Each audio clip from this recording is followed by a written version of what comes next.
They come from every corner of the world, with powers we only dream of. Here to battle the forces of nature, known for their strength, their boldness, their intelligence, and their courage.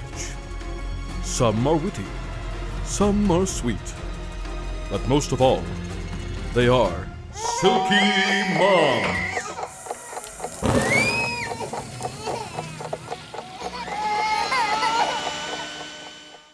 I feel like I'm literally dying.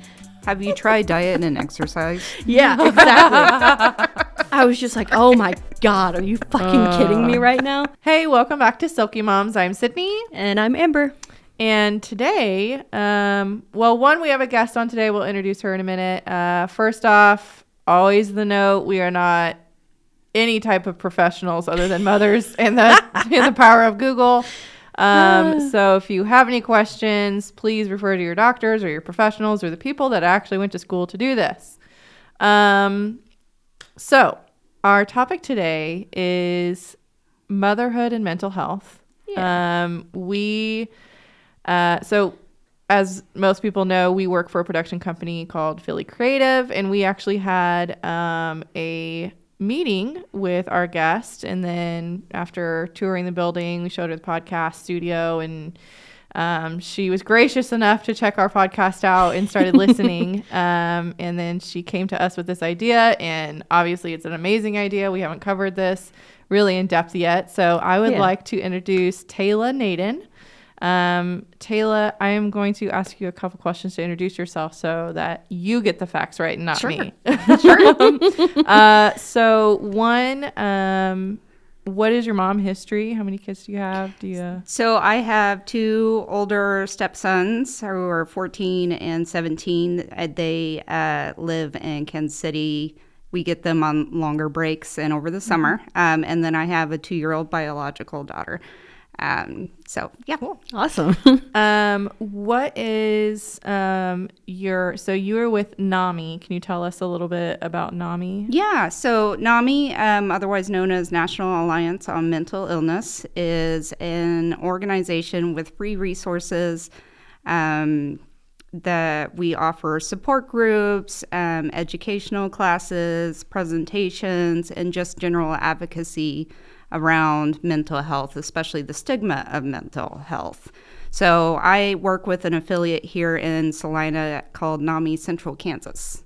Cool. Okay. Those services are all free, right? Yes, is what you said. all That's cool. Free resources. Cool. Is it like an online website they can go to find resources? Yeah. So NAMIKansas.org, NAMI Kansas.org. They can find everything there. Cool. What brought you to NAMI? Like, what spoke to you and made you want to start working with them? So I joke that I kind of harassed myself into the position. Basically, I have always been an advocate for mental health my entire life. It's present in myself and in my family, and I've always been passionate about just talking about it, making it a normal thing. And I recently went back to school for psychology, decided I needed something on my resume that had something more to do with that field. I was working in insurance at the time, which was a bad idea. Oof, I've done that. It's people literally call you with negative things every day. Yes. Yeah, it's just a soulless job. So I found NAMI looking for volunteer opportunities, and I contacted the person and kind of kept bugging them, and then come to find out that person was no longer in that position, and I kind of scooted my resume in there, and that's how I ended up at NAMI. Nice. Perfect. And that was in June, so I've only been there a few months. Cool. Oh, okay. Cool. Do you mind me asking, what was your, I guess you said insurance. Was it strictly just insurance right before NAMI, or you just kind of jumped around? I've jumped around on everything. That sounds awfully familiar. Yeah. For myself. It's kind of hard to list them all, but I've run an art business. I made art jewelry Cool. for about 4 years. I was self-employed for about 10 total, but the second half of that, I ran a coffee shop in Lindsborg. Oh, cool. I went into insurance after that, but I mean, I've done all kinds of things from retail to insurance to coffee shops to, I mean, I was a professional belly dancer for a while. That is legit. so cool. I am so jealous. That's awesome. I had a lot of fun doing that. Unfortunately, there aren't any classes in this area, and I Yeah. really need Well, that you structure. You can start one. Yeah, I could. I'd take it in a heartbeat. I just need somebody else to motivate me. Yeah, I get that. that. I get that piece. Oh, man. So we're gonna jump in here. Mental health awareness. Amber, you kind of created this little section, so I'm gonna let you take Yeah. this one away. So when I think of mental health awareness for women, especially moms, it really wasn't a thing that we all talked about until it started like trending on social media. Right. Like it wasn't a big deal until TikTok got a hold of like postpartum psychosis specifically, that people were like, mother's mental health is a big deal. So like the first thing I wanted to talk about was Lindsay Clancy, which I know if you know anything about postpartum psychosis, you know about this woman because she was all over TikTok. I don't. I don't. she's- Hold on. She's the woman who killed her 3 children and then tried to kill herself by jumping out of a second-story window of her house. Oh. And her husband straight up said he had no idea, but he kind of sort of did. And they were trying to get her mental health like help, but he didn't know it was that bad. And it came out later that he wasn't supposed to leave her alone with the kids at all. And he did to go do something, and that's when it happened. Wow. Right. So everybody on social media freaked out and blew up this one case of mental health awareness. And then it just kind of became, you know, like way blown out of proportion almost, I guess I want to say. Because like not a lot of people actually suffer from postpartum psychosis specifically. Right. But it became like the one and only like massive problem. So like it started making women question like, oh, is my just a little bit of postpartum anxiety worth getting treated? Because I'm not like full blown psychosis level crazy yet. And so like it kind of diminished the other portions of like postpartum problems that women face because it, you know, wasn't as bad as this case. But I looked up a couple statistics. And Google really didn't narrow it down for me. It's a pretty big window, but it says 0.089 and 2.6% out of every 1,000 births of women get postpartum psychosis. So like Wow. less than 1 to 1,000 in the U.S., which is a really wide number. Yeah. But I wonder like, if it's just so often missed. yeah, Yeah. that makes me wonder Yeah. if it's because it's Without- not diagnosed Well, correctly. And the part that really irks me is that in order to get diagnosed, your doctor hands you a piece of paper that's been photocopied 8 million different times, and you're supposed to just Read through it and say yes read or through no it, to and things. it's a checkbox mark where half the time you have your kid with you too, and like it's really not getting down to the issue, Right. to where Right. you really need to start educating spouses and partners and like really understand your partner's mental health, because I can lie my freaking ass I was going to off say, on that who, little want, card. I'm who pretty wants sure I to did check actually. those boxes? Yeah, like, and the paper that they hand you is so like nonchalant about everything. Yeah. It's like, do you feel like killing yourself? Yes or no? And like, what the fuck are you supposed to say? Yes. Are you Like, sad? Am I Are gonna you check tired? yes. Yes, I am sad. Yes, I am Right. tired. Yeah. Like 24/7. Like, so the questionnaires they give you just aren't great. They're not like the best thing ever. But the statistic that really blew my mind was that 1 in every 7 women are going to get a prenatal mood or anxiety disorder postpartum. 1 in 7 of us. Like, that's just mind-boggling to me. I feel like that number should be higher, actually. I think it should be like 1 in 5. Yeah. Yeah, it probably is. And that's also because it's not people diagnosed. like me lie. Like, I was never technically diagnosed with postpartum anxiety Yeah, I or wasn't depression, either. but I know I had it. Yeah. And like, I received treatment for it, but it was never coded that way by the doctor. Really? Yeah. Yep. I had anxiety meds. I was on treatment plans. I had it all figured out, but like, it was never coded that it was postpartum Do you know why anxiety. they did it that way? He just The stigma of a diagnosis? said it was general anxiety and just Wow. wrote it off that way. Huh. So yeah, that's probably why that number's not as high as it is, because they're not willing to code it the way it should be. Well, I just remember, like, I had a puppy and a baby, and Milton went back to work day 2 after we got home, and I had a C-section, and I couldn't take any of my pain meds because Milton wasn't there. I was going to be drugged up with my kid and this freaking puppy that peed everywhere all the time, and I couldn't move. And so, like, that was the worst thing on the face of the planet, and it just... Because you just feel so helpless. Right. Just sucks the life right out of you. Sucks the life right out of you. So for like an overarching topic area of mental health in women, like our goal today is just to like candidly talk about it. Just because, you know, the people who are listening probably have the same issues that we have at some point. They're all going to feel the same thing postpartum that we did at some point. And I feel like the more women talk about it and the more it gets out there, the more normal it becomes. And like every time I see like a first time mom post her cute little baby pictures, I'm like, oh my God, I don't want to scare you, but I really want to talk to you. Because like you don't have to put on makeup every day. It's not going to be great and happy and rainbows every day. Like, and it's okay for it to not be. For real. But I guess the first major point on our list was just kind of going through our own experiences, each one of us, and kind of just talking about it. So Tayla was the first one on our list. Oh, great. I get to Tayla go was first. awesome and provided her own questions. Yeah, she sure did. It was All great. right, sweet. Right. So I'm a planner. yeah. I love that. So we'll kind of help you. We've got your list of questions we can ask you, and then you can fill and talk however you feel necessary. But the first question on your list was, why did you wait so long to have children? So as I mentioned before, mental health, mental illness has been like ever present in my life, either with my family or in myself. So I grew up with, and the stigma was still attached to it. It was still kind of a hushed thing. So I grew up just with this idea that, you know, I'd not to bring it down, but I was kind of broken in a way. And I didn't want to, 1, pass that on to my children. And 2, I wasn't sure if I was prepared for motherhood.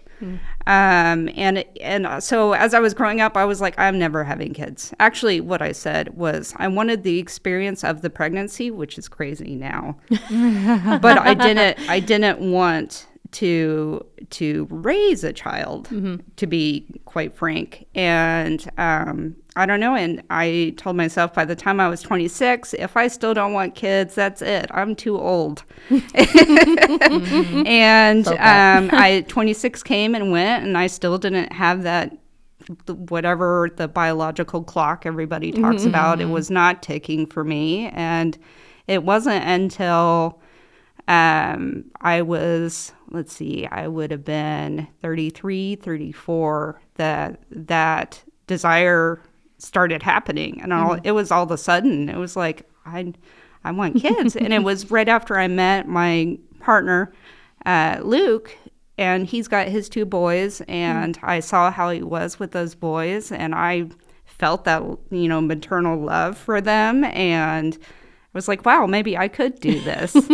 So yeah, that's really the reason why. I was just afraid of going that direction. Right. I can speak a little bit to that too, because like Barnabas, my husband, is kind of the same way. We both have mental health issues, the way we were raised, the way we were brought up, and then like experiences with traumatic exes and relationships just kind of like mentally messed us up. And like we accidentally had Cadmus. I was on birth control, so we didn't even expect it, and then I got pregnant, and we handled it, and it was great, and we love him. And then I was like, okay, well, maybe we should have 2 so he's not alone.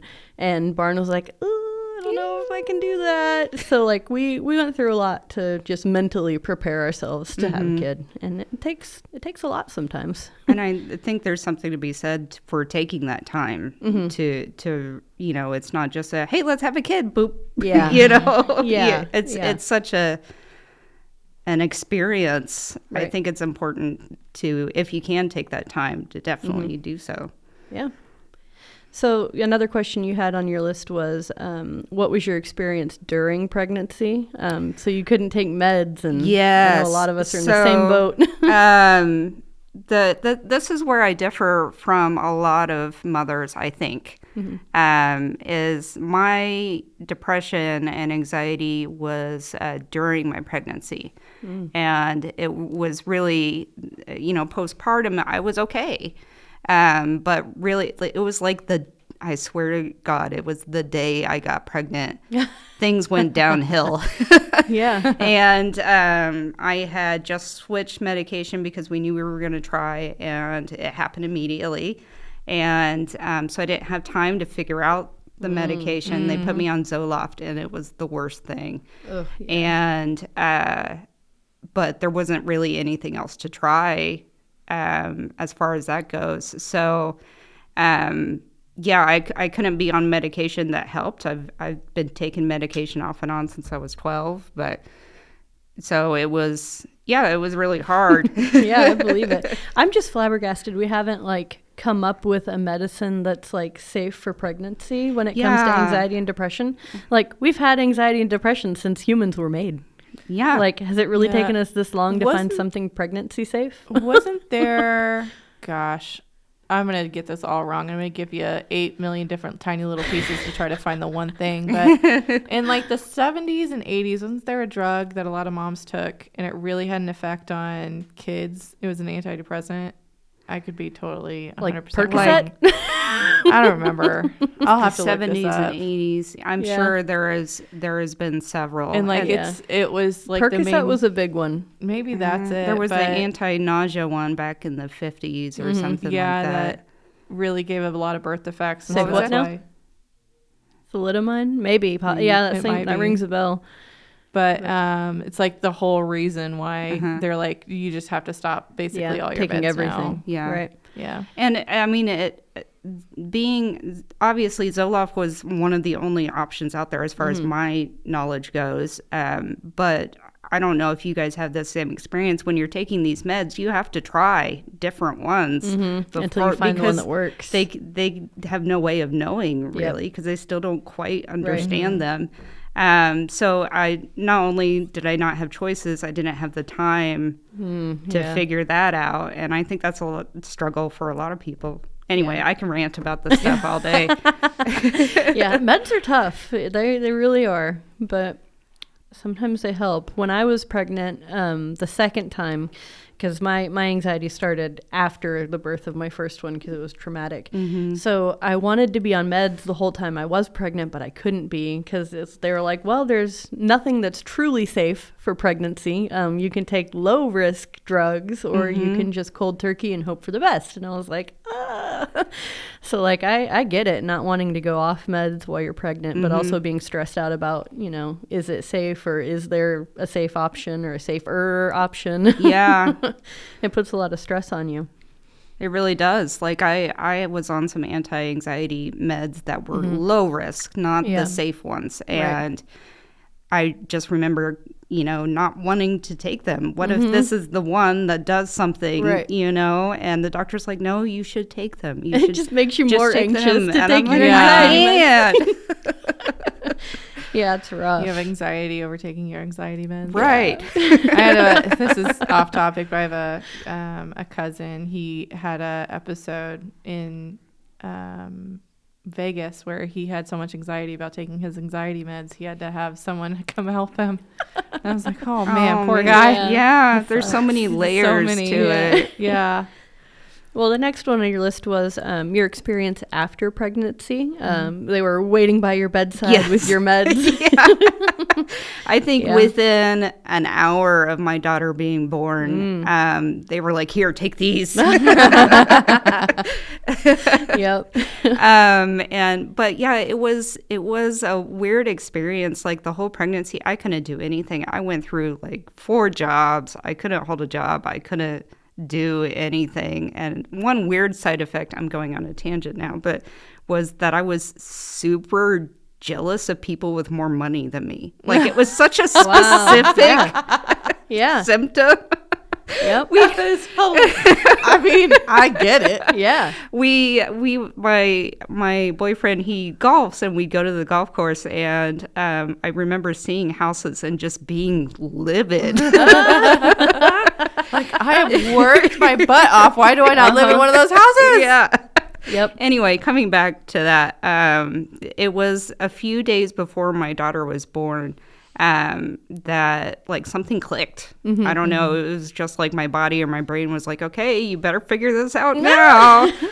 And I was okay. Like, I only had like the whole nesting instinct that I missed during pregnancy because my brain just wouldn't do it. I got like 3 days of nesting. Oh my gosh. That's the exact same thing that happened to me. Really? Yeah, I don't think Yeah. I really had it at all. Because like I spent my whole pregnancy anxious and worked up and like tight, high strung, and it was for me the weird specific thing was like the things I have aren't as clean and nice as other people's. Like my yard wasn't as good as my neighbor's. Yeah. Like my house wasn't as clean. The paint was peeling off the front of it, and I'm just like, people are judging me. Yeah. Like that's what mine was all the time, was people were judging me. And then like 2 or 3 days before, I don't know if it's that hormonal shift before you are supposed to give birth, but like it just it shut off, and it was just like, that's amazing. hey, you gotta fix your house because there's gonna be a baby in like 3 days. That's so, I've never heard anybody else talk about Yeah. that. And I've spent the whole pregnancy crazy. waiting on the nesting instinct because it was like, Yeah. okay, I thought I was broken. Yeah. Because like I spent the whole time just like my first pregnancy, I had nesting. I like painted a whole nursery. I decorated the whole thing. I got everything ready. The second time I was just like, it didn't feel real. Yeah. Even. Like my brain had just completely checked out. Like it did not even comprehend to me that I was going to have a kid until like 3 days before it happened.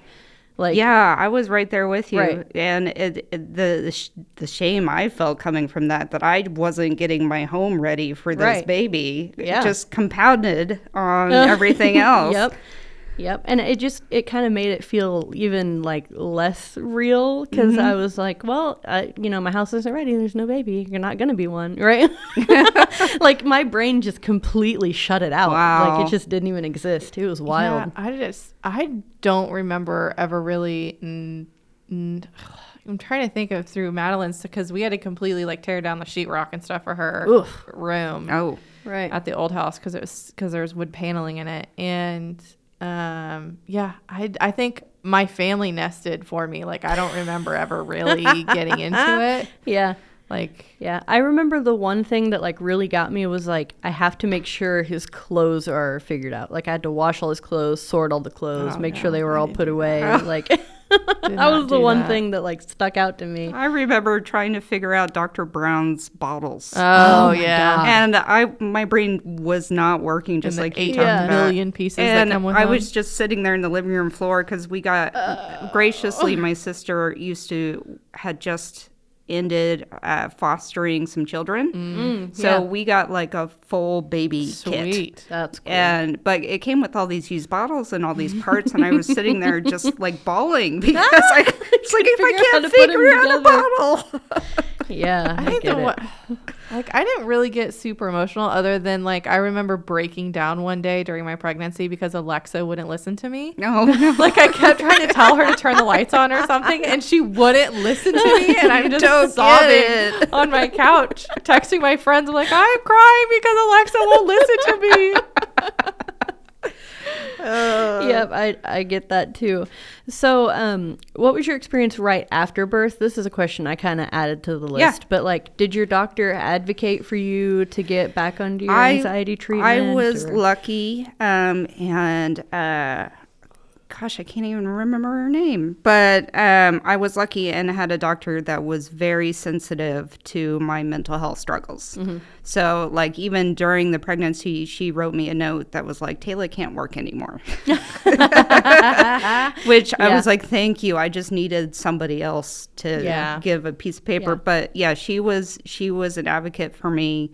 getting back on those meds and checking in. And because how the pregnancy went, we were all really worried about postpartum depression. And the severity that can get. And but yeah, so I was really lucky. Nice. That's good. But I hear a lot of stories where that doesn't happen. Yeah. So was your birth normal? Did it end up being traumatic? Did it make things worse or better? I think I was still in the it's not real thing even during. I was in labor, I guess, for a couple days, you could say, and pushed for about 2.5 hours, and that's probably as abnormal as it got. Think she was a little stubborn at first, but everything went smoothly, and ended up fairly healthy afterwards. So I got lucky there too. But yeah, it would have again just compounded on it if had it gone a different way. Right. Okay, cool. So that was kind of like my situation. Was I didn't have anxiety or depression or anything before I got pregnant. My first pregnancy was great, and then like I had a traumatic experience, and that just like triggered something in my brain, and it just like broke me for like 3 years. Wow. It was crazy. Yeah, mine was pretty traumatic too, but I didn't realize how traumatic it was until like 1.5 years later. Yep, I was the same way. I didn't until notice. I read my medical report. Actually, I didn't know that's what had happened. Like the anxiety was just so normal at that point that it didn't even occur to me that it was because of birth trauma. Wow. So how did you come to that realization, would you say? Oh man, Is that too deep of a question? I didn't honestly know or recognize it until I gave birth the second time. Oh, okay. And that's what blows my mind. So, like, I guess my section's up next anyway, so I might as well dive into it. Might as well just go for it. But before I ever got pregnant, I had just come out of like a really abusive relationship, like scary abusive. And then I met Barnabas, and we moved in together, and everything was going great. And we had been together for quite a while. I don't know, almost a year. And I got pregnant on birth control. So it was a fairly new relationship to begin with, and we were both kind of nervous about it. But it went fine. I was happy. He was happy. We made it all the way through the pregnancy. We get to the very end, and I have a very traumatic birth. I don't know, for our listeners, if you've heard it probably already, if you've listened to our first episode, but or like the 6th and the 10th. But we've talked about it a few times, but just for the sake of our guest, I was giving birth just fine. My water broke naturally. I was in the hospital. It was going great. I got to the point where they're like, okay, you're 10 centimeters. Let's start pushing and working on this stuff. And like, so the nurse comes in and she's like, okay, this is how you push. This is your, practice pushing. Cause like you've never done this before. Yeah. You don't know what muscles to use to push a baby out. Right. So they're like explaining all this stuff. Right. And then like the doctor just kicks in the door and he's like, this baby's got to come out right now. So like, oh my gosh. Yeah. I didn't get to push or anything. And he jams forceps up in there, grabs him by the head and just yanks him out. Oh my goodness. Yeah. Right. So I had like 30 plus stitches in places where stitches shouldn't be, including my cervix and like internal and external stitches. And it was just scary. From the beginning, the doctor bursting in the door telling you something's wrong. Yeah. I mean, like that's no explanation enough. Beyond that. And like, I went from having just like a nurse and Barnabas in the room to like 3 or 4 nurses, the doctor, 3 or 4 baby doctors that came in the room, their nurses that came with them, an EMT student that was trying to learn. Wow. So there was 20 people in this room with me. Like, and it went from like 1 person to 20 people in like a matter of seconds, it felt like. So like, it just freaked me out, and it was just traumatic. And like, they pulled him out of me and he was blue and he didn't cry. And they're like, here's your baby. And they like showed me, I'm like, wow, that's terrifying. And then they took him away and like, resuscitated him. He had the cord wrapped around his neck twice is why they had to get him out so quick. I see. So they went through all of that. They cleaned him up. It took forever, it seems like, for him to cry. And he was a quiet baby already. So like I was already nervous, but it was pretty normal. But nobody told me anything that was happening It was just was like, hey, normal this or just abnormal. happened to you. Like Are they you didn't okay? they didn't slow down the room at all. Like they didn't talk to me directly ever. Wow. They cleaned him up and they finally put him back on my chest, and like it was suddenly back to just one nurse being in the room. Like no one said, "See you later, are you okay?" Like, and it was traumatizing, and I had no idea that I was traumatized, like, at all. I had no clue that that's what had happened to me. So I get into recovery, everything's great. The doctor comes by, he looks at my stitches and he's like, yeah, it's gonna suck for a few weeks, but you'll be okay. Okay, and bye. then he left.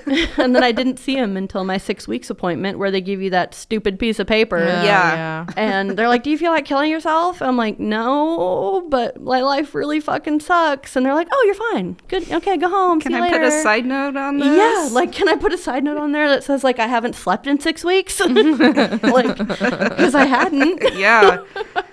And, like, so the next point on mine was that, like, I was so anxiety ridden and I had no idea that, like, that's what anxiety felt like, because I had never had anxiety before. So, like, anxiety, like, feels different in your chest. You can feel it in your arms, in your legs, in your head, your body. Like, everybody feels anxiety differently.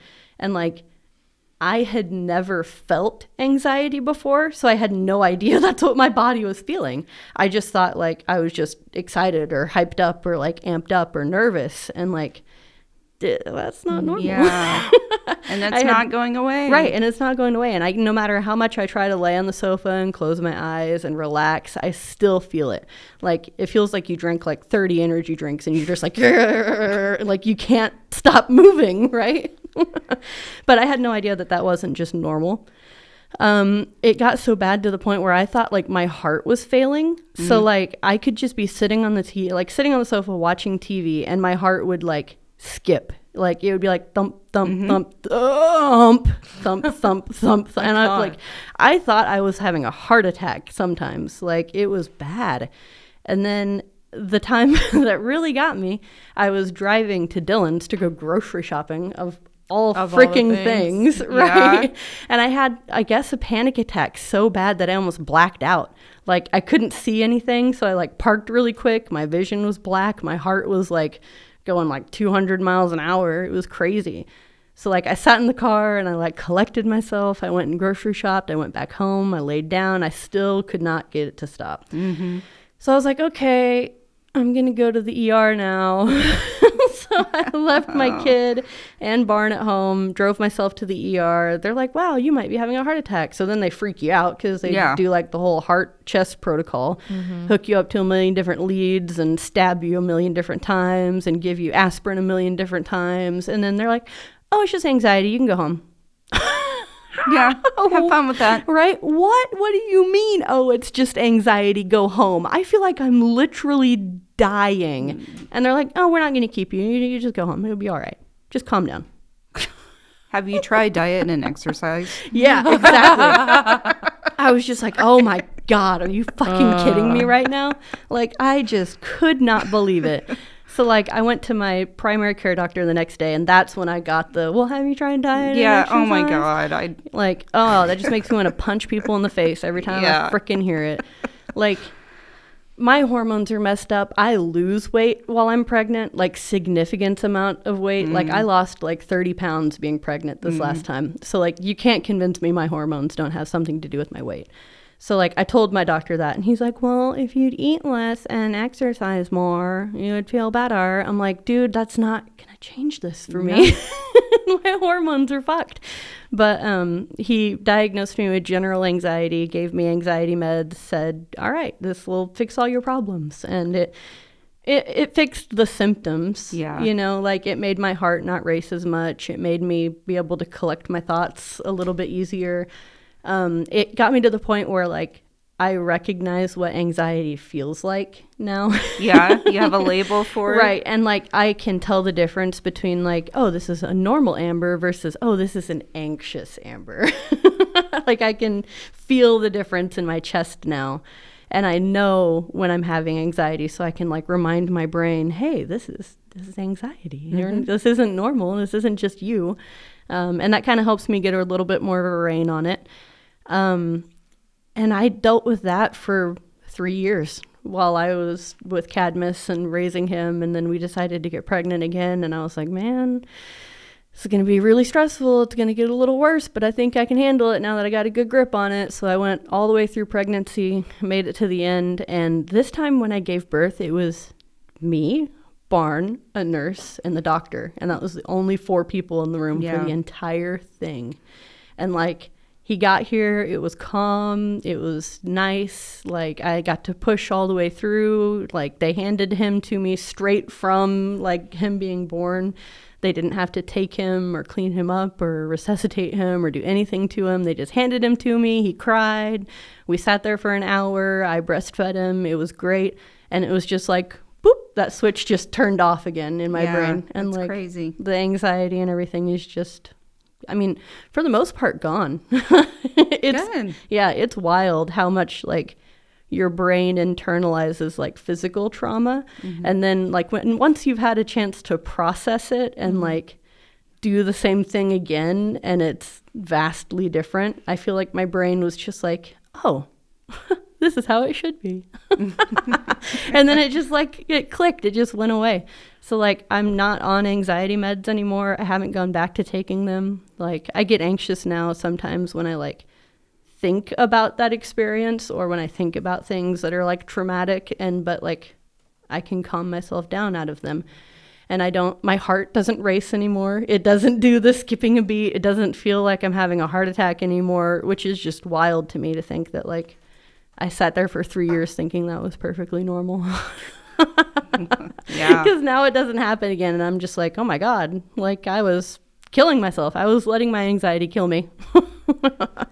It was not fun.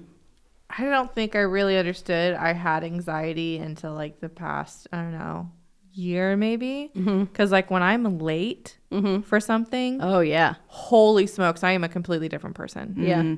You don't want to be around me if I'm late to something, because I do not turn into a very nice person. And it's just because my anxiety is ridden of I am not going to be on time. That it just and that's in my note too. For me, it was like I was quick to anger. I was quick to get like physically overstimulated and mentally overstimulated. I was like quick to like get overly emotional in general, and it's all because my anxiety was there. Like when I was the first time with Cadmus, I couldn't breastfeed. I tried. I like forced it. And it stressed me out, and it made me like mentally incapable of like separating, like, you know, just feeding him is okay. He's still alive, you know, like it made me feel like a terrible person that I could not breastfeed him the entire time. And like, it just, and it overstimulated me. So I was like forcing myself to do something that was making myself worse. I was just stuck in this loop of making myself feel miserable. But the second time, I'm way more healthy mentally and way more like with it. And I know what like triggers that overstimulation. So now I pump and I exclusively bottle feed. I don't breastfeed. So like I don't have to deal with him trying to latch on one of my broken nipples that like the milk ducts are crooked in, that doesn't let down right. So like I don't have to stress out about any of that. I can see the amount that I'm feeding him, so I know he's getting enough food, and it's not a question about like what's coming out and if it's enough. And like it just got rid of that anxiety completely. I can sleep through the night because I can feed him and go to bed and not have to worry about waking up to breastfeed him in the middle of the night. Like, it's great. It's great. So if you have problems with breastfeeding, don't feel bad if you have to pump and bottle feed or formula feed. Like, man, do what makes you feel better, because you'll be a better mom if you feel better. For me, it was my medication. I think I never let down. Like it just never happened. And I tried to force it too, and I felt horrible because, and then the doctors, she wasn't gaining quite enough weight. And, you know, the doctors were telling me to relax and have Yep. Mine was the same way. have you tried taking a warm bath with her? Yeah. Because she also wouldn't latch. Like Yeah. wasn't producing, and Yeah. she wouldn't latch. And so, Yep. yeah, it was, Same. Yep. I think I barely made it like 6 weeks trying Yeah. to breastfeed him. And then like I came back to work and I could not get a handle on pumping because I was already stressed out and I couldn't get let down to work with a pump. And I was just like, rah, fuck it. Like it was rough and I felt awful about it. But ugh. I think the last thing on my section before we take a break is the book, The Body Keeps the Score.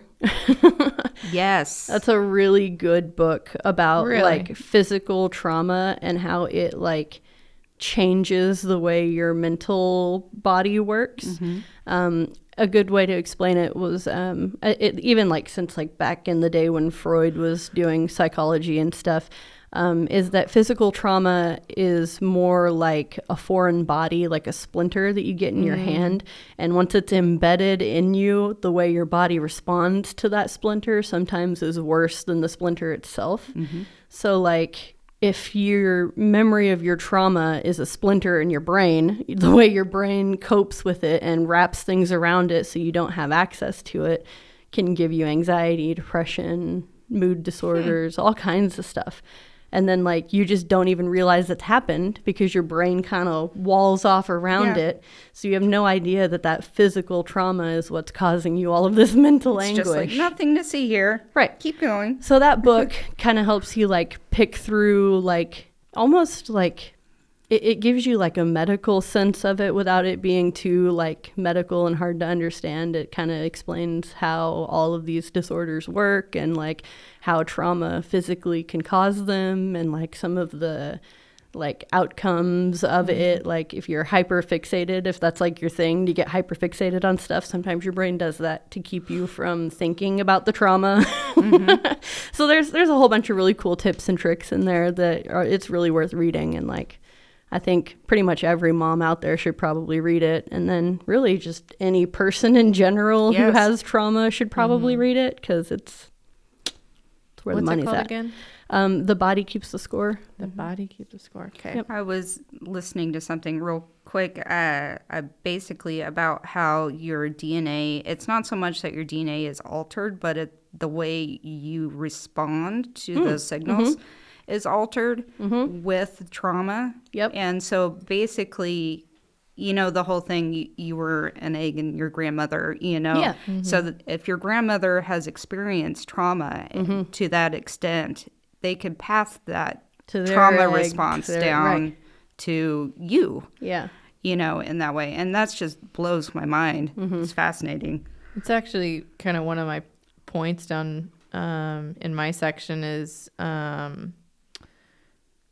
where'd it go? Oh, I scrolled down too far.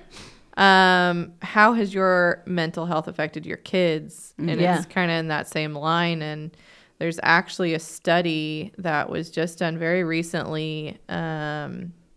See, this was a research highlight posted in June of 2023 from, the National Institute of Mental Health. This was a study done in California of mothers' difficult childhoods impact their children's mental health.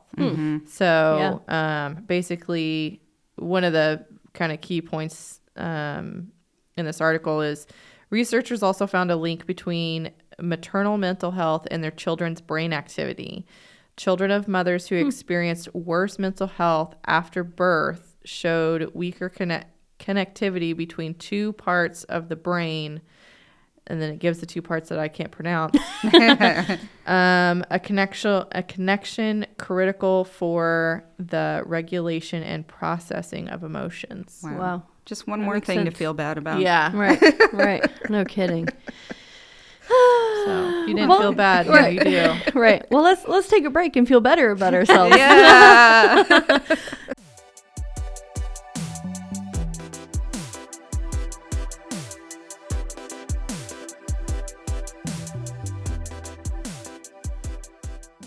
So the break that I wrote is momming through the holidays, because I know, like you said, you get kids during longer breaks sometimes. You probably will get kids during longer breaks sometimes. So just momming through the holidays. Like, do you guys travel like to someone else who hosts, or do you guys host? Like, it kind of depends. So my mom's side of the family is pretty close knit.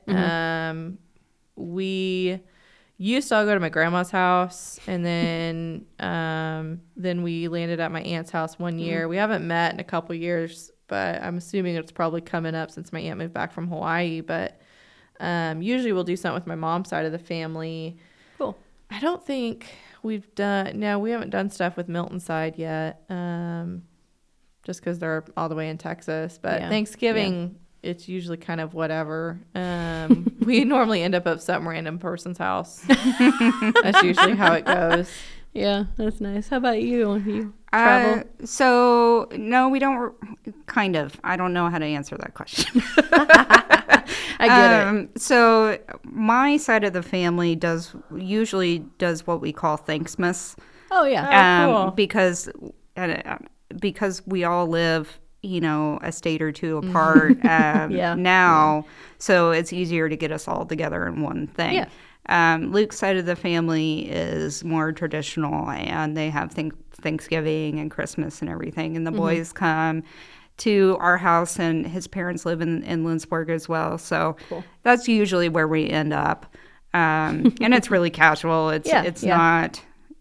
It's easy. She also prefers to do all the cooking, and Well, that's nice. Yeah. Can't say no to that. I very much appreciate it. So we get to just relax and hang out. Nice. We tend to go to Barnes' mom's house for Thanksgiving, just because she lives here in town. But the last couple of years, he's wanted to host because he's a chef. So he has the I like to cook everything feeling going for himself. So we've hosted the last couple of years, and we do Friendsgiving because we have a lot of friends that don't have a lot of family local. So they all come to our house and dirty up my kitchen and dining room and everything I own, and then leave. So I get to clean it up. It's great. Let's see. Oh, okay. So if you have a little kid who's listening with you right now, you should either turn it off, plug their ears, or pause us. I'm gonna give you a couple seconds to find the button, but I don't want to ruin anybody's life or anything. I'll plug my ears. Okay. Yeah, Drew, plug your ears. Yeah, we wouldn't want to we wouldn't want to disillusion you or anything. But do you guys do Santa at your house? And if you do you do the whole Santa gets you a couple small gifts but the rest are from mom, or do you not care? How do you Santa at your house? We do small things. We only really do stocking stuffers, actually. We don't really do Santa gifts. Yeah. We're poor. Last year, their Santa gift was hockey tickets to the Wichita Thunder. Oh, cool. Because Maverick asked for hockey sticks. Kimberlyn asked to go to a hockey game. And Madeline was 1.5, 2. She was like, rah, la, la, la, la. Yeah. So she didn't know what she wanted. And so we did stocking stuffers. And then, of course, you can't get an actual physical ticket anymore. Yeah. So I had to actually design a ticket 3 or 4 days before Christmas, sent it to the printer that we work with here at work, and I'd be like, I need a miracle. Can you please be Santa for me for a minute? And can you print these out on legit cardstock or whatever? And they did it, and they didn't even charge me for it. They loved it so much. Nice. And I was like, I just need one of each, please. Because I put a little personal note on each one of them, to Madeline from Santa or to. That's cool. Yeah, That's so cool. That is really cool. That's what we did. How about you? Do you Santa? No, not really. So I was actually raised as a Jehovah's Witness. Oh, okay. And I don't Just practice. at my house yesterday. I don't practice anymore, so feel free to make jokes and all that. That's totally fine. But so we never really did holidays. Yeah. So I don't, it's actually something I struggle with because holidays are not normal for me. And so I struggle with kind of making them a big deal for my daughter. Yeah. Because I just don't have that instinct. I feel like this is a whole episode in itself. Yeah. I'm so curious. Yeah. And I'm an open book. You can ask all the questions. So I am still working on if we're going to Santa or not. Yeah. I obviously never believed in it growing up, and some of that magic wasn't there, so she's still 2, so she doesn't quite understand where you don't need to come up with stories where the presents come from, but that's a big question for me later, so check back in like a year or 2. The hard part I get it. is like, so I have 2 older stepkids, Kimberlyn and Maverick.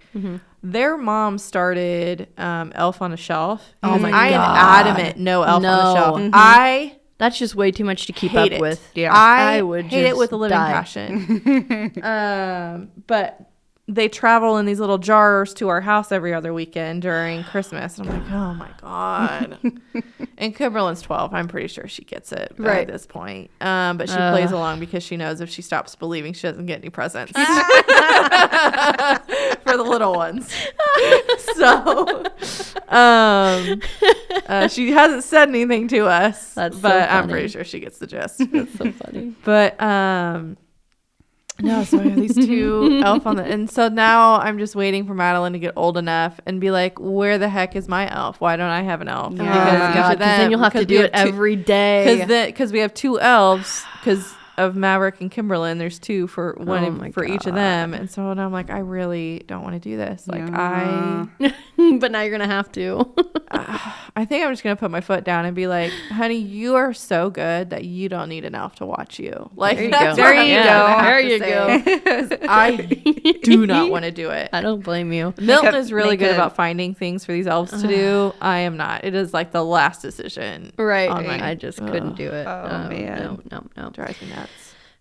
So we're conflicted about Santa too, because like Barn had more of like a traumatic Santa experience, which is like which is funny to me. But like Okay, can I it's more ask? I don't really understand it. It's more that like he felt lied to for so long. Oh, yeah, that And makes then sense. like his parents weren't great at like involving him or including him. It was like shut up and be quiet, because if you run it for your little brother and sister, you're gonna get in trouble. Oh, So Gotcha. like it was like, like that's a lot of pressure to put on a kid to begin with. But like me, Santa was magic. I loved it. And then like when I stopped believing, my mom was just like, hey, it's a secret. Like, you're going to play Santa with me and you're going to make that magic happen for your siblings. okay. And it's going That's to a be good way to great. handle it. And like, I loved it. I thought it was the coolest shit ever. So like between him and I, he's like, no Santa. And I'm like, but I love Santa. So, right. So like, and the other thing we considered is like other kids around our kid. Like if we're just like, no, Santa doesn't exist, and he goes to school and like ruins it for every other kid that it's in school. Like I've heard of parents. I'd feel so guilty about it. I've you heard know? of parents who ask their kid, they're like, hey, here's a game that we'd like to play during Christmas. And it's the Santa game. And like they explain it, and then that way they still have that Christmas magic, but they don't. They aren't lied to. They understand it's There a you game. go. And it's not Yeah. like a real life thing. Okay. I Interesting. think we've missed that window because yeah, I'm getting of really close to Maverick missing and it 'cause- Kimberlyn, so I right. can't just I need like to write that tell. down. Right. Yeah, I just can't tell Madeline that like, Right. oh, it's a game, because then she'll be like, Maverick, did you know? And then I'm like, oh, right. fuck. Right. This is never That's a good ending. idea. I Yeah. hadn't considered that. That's a really good idea. I don't know why I didn't ruin kids' days growing up, because Yeah. we didn't believe in it at home. I'm just thinking back now. Did and you go to public school? Yeah. Okay. And so we had to like sit out during Christmas stuff and Right. birthdays and Yeah. things. And Birthdays. You had to sit out to birthdays? yeah. Really? Yeah. That's so sad. Well, That's it was crazy. it was just normal, but Right. thinking Yeah, back yeah. now, I don't know why I didn't like fuck with the kids. How many children's Right. lives did you ruin and Right. not know it? Maybe I did, and I just didn't care, and I forgot about it. Yeah, honestly. Oh, that's so funny. I guess the next follow-up to all of that is like, what's the most annoying toy your kid has gotten? Or like, God. do you have an experience with just an annoying gift that somebody has given your kids at some point? I say this a lot. I have a full-blown kids' kitchen in my house that has been used twice with like 150 pieces of food. Yeah. Yep, I get it. Or I did. So this is a little off topic. So Madeline wants to be Elsa for for Halloween. And the neighbor down the street had a garage sale, and one of them was a giant Sven. Oh. That's like cool. a massive reindeer. Yeah. And I was like, oh, I could put it on a furniture dolly and just wheel it around. She can ride it and wheel it around. But now that thing lives in her room. Oh my god! So at night when it's dark, you open up the door and there's this dog-sized freaking reindeer that just immediately like, oh! And then because the antlers have broken off, so it literally looks like a dog. Like. That's hilarious. Oh my god. Anyway. Have you experienced an annoying toy? I know Not your so stepkids much. are a little older. Yeah, so the stepkids are older, You and missed the annoying toy age. You got lucky. and my daughter is still pretty young that she hasn't like super hyper fixated on it. And when she does, she just loves to draw and stuff. So we're lucky That's cool. there. But Yeah. there is this one book that I bought myself, and she's obsessed with 2 pictures in it, 2 pages. Yep. And so we have to sit there and talk about these 2 pages for like an hour. Yep. And she will not read and the book is about words, and she's not really talking a whole lot yet, so it's not really at her level. So it's not like she just likes the pictures of the animals, and she just keeps pointing at them. Right. You're like, okay, it's been an hour. Okay, great. Awesome. Let's move on. No, the things that get me are the electronic toys that Cadmus gets from people, where like if you push a button it starts to say something, and you push the button again it starts to say the same thing, so it's like he just keeps pushing it over and over and over again. I'm like, will you please just let it talk or stop pushing the button? But like I guess the holiday hack that I've got is if you've got one of those, take a paper towel and fold it up a few times and put it over the speaker box and like tape it down, like almost like laminate the whole paper towel over it, and it'll block like 90% of the sound out. So like they can still hear it, but you don't have to. Nice. Great. I'd be that parent, be like, I'm sorry, honey, the batteries are dead. We don't have any. You're just going to have to pretend. Sorry. Yep. Oh, Okay, shoot. well, that's all I got for break, all I got. unless you got anything else for break No. about holidays and kids. No? All right. Well, I guess we can jump back into our main topic again, which is mental health still. We're going to wrap up Sydney really quick. And then Yeah. I didn't really...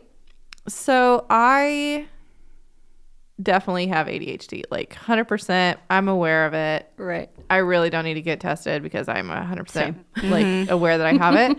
Because I have every single sticker chart from when I was in 1st and 2nd grade of every day the teacher had to write like what my behavior was on the calendar.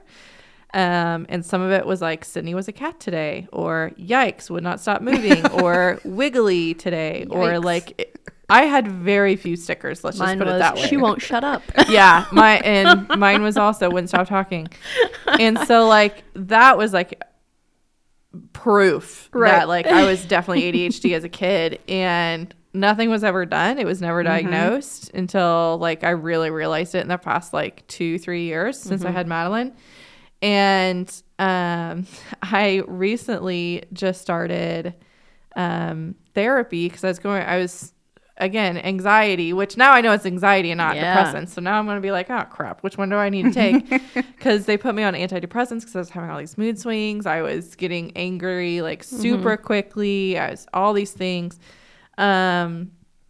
So I went to my doctor and she put me on antidepressants, and because I had, when I got kicked out of college, I went through this whole like, I was a disappointment to my parents because college was forced on me. I was never asked. So I felt like I was letting them down, and this whole thing. My mom, here's the other part is when you're raised by, and my mom did the best she could. I put her through a lot. I was not a saint, but like when your parents kind of like aren't really aware of mental health for themselves either. Like instead of putting me in therapy, she got me a life coach. Yeah. She paid for a life coach. Wow. Yeah. Did the life coach suggest therapy? No, Of course no. not. That's not a good life coach. He was tasked with like finding my strengths and what is my path and like all these different things. And Matt was great. I still love him to death. He randomly is now a chiropractor in Texas. Like, like talking about path, man. Let's talk about this. Right. But so having that experience like growing up, and I recently started therapy, and then I was talking about like to my therapist, like I definitely have ADHD, all this and that. She's like, well, go get tested, and then we'll chat again after you get tested. And then she like hasn't talked to me since.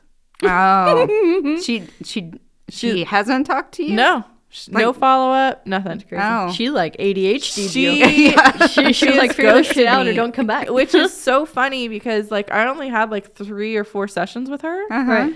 And like on my that last session that I had, she's like, okay, what do you want to talk about? And I was like, I don't know. Like, yeah, I'd that never your job? really been I to do the therapy same. before. Right. No one really told me how this worked. Like Right. I just called, what's the one connected with the hospital now? I don't remember. Viridian? Yeah, Viridian. Viridian. Because that's where I went to before when I got super depressed and they put me on antidepressants and everything. And so I called and said, hey, I need to start therapy. They're like, okay, do you want to be in person or do you want to be online? And I'm like, well, I'd rather be in person. And they're like, well, that's going to be another, month and a half, 2 months. And I was like, okay. That so could be a whole episode in itself. and I was like, okay, then I guess online or whatever it's called. Telehealth me. Telehealth. And they're like, okay, we can get you in 2 weeks. And I'm like, okay. So did that. It was great. I was going through some wedding. I'm getting married next May. So I was going through some wedding stuff and all that. And she never really like said this how it's works. She immediately went into who are you? What's your background? Like the get to know you stage. Yeah. And so I don't know. So therapy, I've been fired by an orthodontist. I've never been fired by a therapist. So that's pretty interesting. I have been. I've been fired by a therapist several times. Yeah. So Okay. apparently I just don't have enough problems. But again, she like put everything on that, me getting tested for ADHD, and then she wanted me to immediately get on meds and this, da, da, da, da. I'm like, well, let's talk about this for a minute. 'Cause I have had this my entire life. Right. I think I've managed it pretty well. Right. Like, I really don't want to take meds every day. I hate taking my antidepressants because I have to take those twice a day, Yeah. which floors me because I never remember. We're lucky if I remember once. Yeah. It's the whole reason I have a freaking IUDs because I hate remembering to take pills. Yep. Yep. Anyway, so that's been a journey for me. But There are I don't better know. therapists out there. There are. Yeah, I There might. definitely are. It's so hard to one, find one, and two, does our insurance take them? Yeah. Because Yeah. the Blue Cross Blue Shield website is not helpful. Not at all. And that's Not what for I mental health, found. it's Yeah, not. mental health, not helpful whatsoever. And like, how do you choose a random therapist that you don't know? Like, that's, I think, one of the biggest hurdles is people who are starting to understand mental health and advocacy and all that fun stuff, but they don't know how to start. to Like, go. who takes Right. my insurance? Who is a best fit for me? How do I know they're the best fit for me? How do I, like, all these different Right. things. Like we have heart And that- doctors, we have bone doctors, we have all, but like we don't know like anxiety doctor. Yeah. And like on like Blue Cross Blue Shield, it says like what they specialize in, but it doesn't really, like, I don't know. it's not hard. And that whole job of finding and then waiting and then trying them out, and that's all on the individual. Like if you had a heart problem, you go to your doctor and be like, okay, I want you to see this doctor because they're really good. That you don't get that experience. Yeah, with they mental set health. your appointment and everything pretty much. So like, I'm referring you to this heart doctor. Go there next Tuesday at 5, and then you show up. So how do we get there with mental health is my big Exactly. question. Is like, is anyone working on that? Is Right. anyone really understanding, like, yeah, I can, like, I'm sure Salina Regional is like, oh, you're depressed, we'll automatically send you to Viridian, and then you get stuck in that circle where Viridian just wanted me to get tested for ADHD, get on, and then you have to schedule another appointment to it's, I can't remember what they called it, but basically you meet with someone to For a determine med what appointment. medication Yeah, you're supposed it's like to be an on. actual psychology appointment because And the only testing time is like Wednesdays from like 9 to 11. And I'm like, that is the worst time. Like, is there any other time that I can? Right.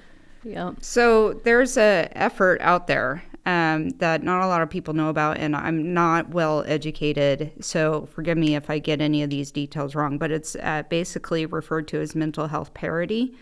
And it's this idea that with insurance companies, it's so much easier to get say you had a broken bone, you would go into the doctor, you would get referred, and the copays are the same across the board.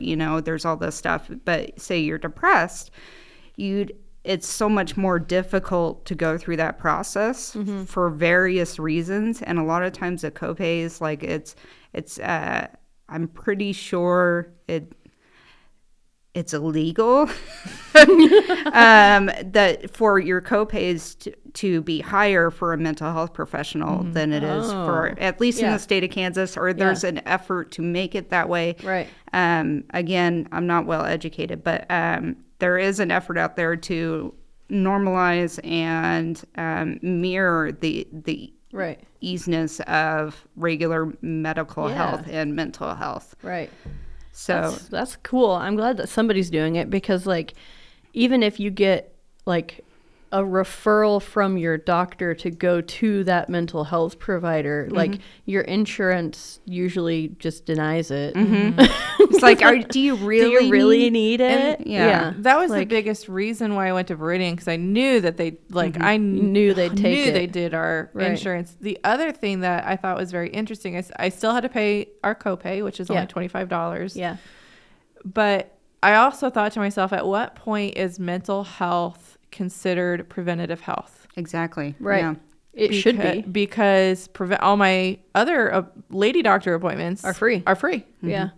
Everyone should go to therapy. Right. It's preventative. I have a personal belief that everyone can benefit from therapy, no matter, and so it would be preventative care. So when you come into your doctor's office, what do you think the best way to like advocate for yourself is? Because like for me, I didn't even know I had anxiety. I was just like, my heart's going a million miles an hour. My blood pressure is really super high. And like, it took me going back to him like multiple times and him like almost putting me on blood pressure medicine to ask me like, oh, are you anxious? Oh my God. Yeah, probably. I hadn't even considered that. Like, Yeah. so like, how do you advocate for yourself when you don't even know? Yeah. Like, I struggle with the idea that like doctors aren't just asking those questions more often when they like come across the regular symptoms of anxiety. Why aren't they being like, hey, are you anxious? I think the other part is like, I don't know how to phrase this. The only thing is I can give you an example. For instance, when I went into my doctor, I told her like all my symptoms, like I'm pretty sure I'm depressed. I have this history, yada yada yada, and talking about how like also I haven't been sleeping. Madeline hasn't been going to bed. She hasn't been sleeping, yada yada yada. And she's like, and I was telling her the struggles of, I want her to just go to sleep. I can't just lay there for an hour with her to wait for her to go to sleep. And her response was, well, you'll never get, they won't stay little forever. And I'm like, I don't think you understand understand that. Right. But I also, I mentally cannot just lay in that bed Right. while there's a person touching me and Right. coughing in my face. Right. And I am not that mom. I can't Right. be that mom. Right. And so, like, I need her to sleep. I need her to sleep so I can sleep. I have not slept more than 2 hours at a time in a month. Right.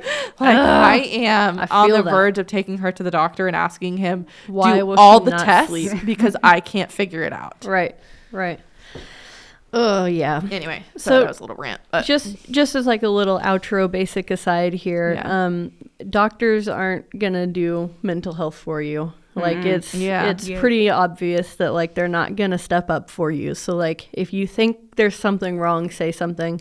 And like if they're like, oh, you're fine, like my doctor did, like don't be afraid to go get a second opinion. Yeah. I mean, Call somebody else. Go, even if it's just going to stat care and just being like, I'm anxious. Like put it in front of literally any other doctor and let them try to help you, and like just keep doctors trying. and therapists are humans. They make mistakes and they might Yeah. not be trained to recognize these things. Yeah. And Oh, yeah. I mean, education and advocacy, I mean, that's what NAMI does. And educating yourself, if you believe something is wrong, there might be something wrong, Right. you know, and just because somebody else is like, you're fine, or they're only going to be little for, Right. you know, for so Right. long, or have you tried diet and exercise? Right. Oh my oh god. my God. And, you Right. know, it's okay to ask for help. Yeah. And another thing is take a spouse or a friend or a family member with you, because I noticed my doctor changed his entire perspective immediately when I took Barn with me. I'm like, I need you to come with me because he just keeps telling me I have high blood pressure and he's going to put me on high blood pressure medicine, and I know that's not it. So like Barn went with me, and that was when he was like, oh, well, are you anxious? Maybe it's anxiety. Maybe it's this. Maybe it's that. Like he actually started to work Was it when because there there was was somebody else with me. A man there? Or It's hard to tell if it was Yeah. that or was if it he was because backing you up? it's hard to tell because Barn didn't really say anything. It was just the doctor. I think now he couldn't just dismiss one person. He had to be dismissive to two people. geez. And it's harder to dismiss two people than it is to just dismiss one and be like, oh, well, you're crazy. Like he has to then look at Barnabas and be like, oh, she's crazy. And he's not going to do that. You know, like, Have I ever told you my Maori story? no. So when I was pregnant with Madeline, they did one of the sonograms. I can't remember how far along I was, but the nurse called me because it was always the nurse that gave me the news Yeah. on our sonograms telling Yep. me if everything was normal, if everything was Yep. abnormal. This poor nurse got put through the ringer. And they told me that it was possible amniotic bands, which for those who don't know are basically little fibers that come from your amniotic sac, and they can wrap around a baby's limb, and that's how you get a lot of birth defects. And so, but they did not tell me what that was. Right. They just said, this is what it is. We're going to send you We're going to send you specialist. to a specialist. See you later. Bye. Ugh. And And so you Google I had the power of everything and Google freak out. to figure out what that was. Yeah. So then I couldn't get into a specialist. Yeah. They sent me to a specialist in Wichita that partnered with Maori and Salina. And so you had to go through all that crazy. And on the day of the appointment, and I'm already freaking out. I'm like, my kid's not going to have an arm, which is like, it's fine. But But my kid's not going to have an arm. Yeah. And so I had a male doctor, Milton was there, and then I had a male medical assistant. oh my God. And when filling out all the paperwork, it's like, do you have a history of mental health? And Yeah. I said, yeah, depression, whatever. So we go through the hour and a half, whatever sonogram of doing all the things with the gal. And then they sit you in the room waiting for the doctor. And the doctor comes in, and then the medical assistant comes in and puts a piece of paper in front of me. And it had only 3 questions on it. But Milton had started talking to the doctor at this time. And Right. the medical assistant was also trying to take my blood pressure. Right. Because my blood pressure was high.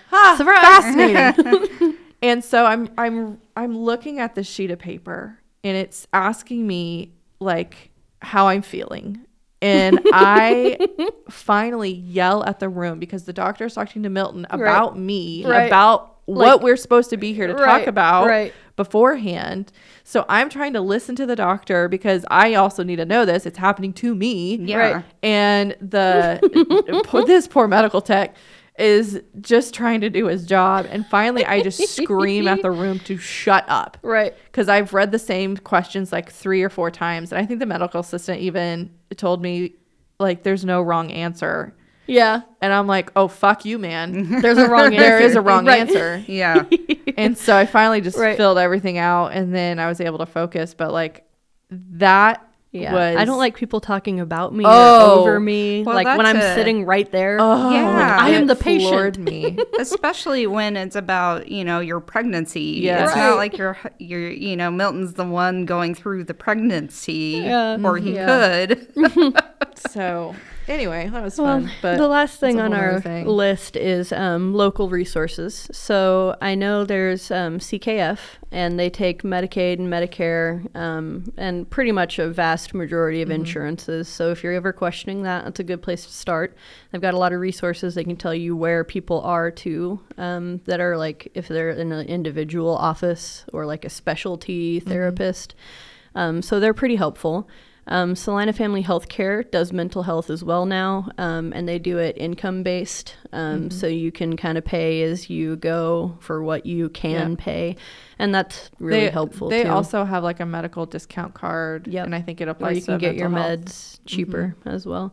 Then there's obviously NAMI, and then there's DVAC that also does some mental health things. They have groups, at least support groups of different varieties and types that you can get into. But do you know any more since it's kind of your specialty? So if you're talking about this area, the Central Kansas Mental Health Center is also one. If they are in this area, NAMI Central Kansas has their support groups every second Tuesday from 7 to 8:30.